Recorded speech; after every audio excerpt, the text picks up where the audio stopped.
माता पिता की संपत्ति हथियाने के लिए एक कलयुगी बेटे ने बुजुर्ग पिता पर फायरिंग कर दी। पेट में गोली लगने से बुजुर्ग रमेश पांडे घायल हुए हैं।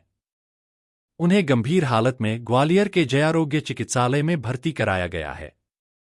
आरोपी रामकुमार पांडे मौके से कट्टे सहित फरार हो गया।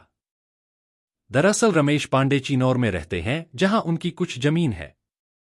उनके 2 बेटे हैं। बड़ा बेटा रामकिशोर और छोटे बेटे रामकुमार के बीच संपत्ति का बंटवारा करने के मकसद से उन्होंने अपनी जमीन के 3 हिस्से किए थे। एक हिस्सा रमेश पांडे ने अपने और अपनी पत्नी के नाम रखा। बाकी बचे हिस्से को दोनों भाइयों में विभक्त कर दिया। लेकिन छोटा अविवाहित बेटा रामकुमार माता पिता पर उनके हिस्से की जमीन को भी अपने नाम कराना चाह रहा था, जबकि पिता रमेश पांडे ऐसा करना नहीं चाह रहे थे। मंगलवार दोपहर को करीब 12:30 बजे जब रमेश पांडे अपने खेत पर थे, तभी रामकुमार कट्टा लेकर उनके पास पहुंच गया और उन्हें धमकाने लगा कि यदि उन्होंने अपनी जमीन को उसके नाम नहीं की तो वह उन्हें गोली मार देगा। रमेश पांडे ने इसका विरोध किया तो रामकुमार ने उन पर फायर कर दिया। गोली लगने से रमेश पांडे गंभीर रूप से घायल हो गए। वारदात के बाद कलयुगी बेटा मौके से फरार हो गया।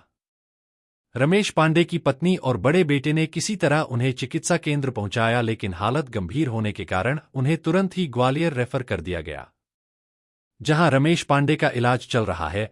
पुलिस का कहना है कि आरोपी रामकुमार पांडे फिलहाल फरार है, उसे जल्द ही गिरफ्तार कर लिया जाएगा।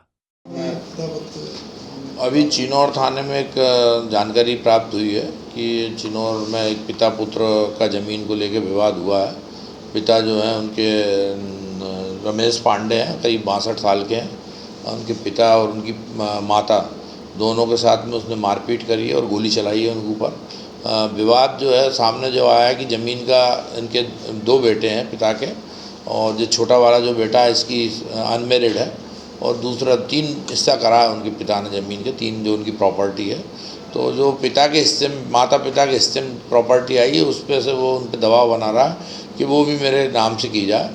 तो इस बात पर से जो है उसने उनके साथ मारपीट करी और जान से मारने की नीयत से उनके ऊपर फायरिंग की है। तो उनके पेट में गोली लगी, ऐसी जानकारी प्राप्त हुई है। उनको तत्काल हॉस्पिटल भेजा गया है और मौके पर थाना प्रभारी ने जाकर घटनास्थल का निरीक्षण कर रहे हैं और वैधानिक कार्रवाई की जा रही है। कौन सी बेटी ने गोली मारी है? कौन सी बेटी ने गोली मारी? बेटा जो है राजकुमार पांडे ने, छोटे घायल को हॉस्पिटल भेजा गया, इलाज रहते हुए हॉस्पिटल।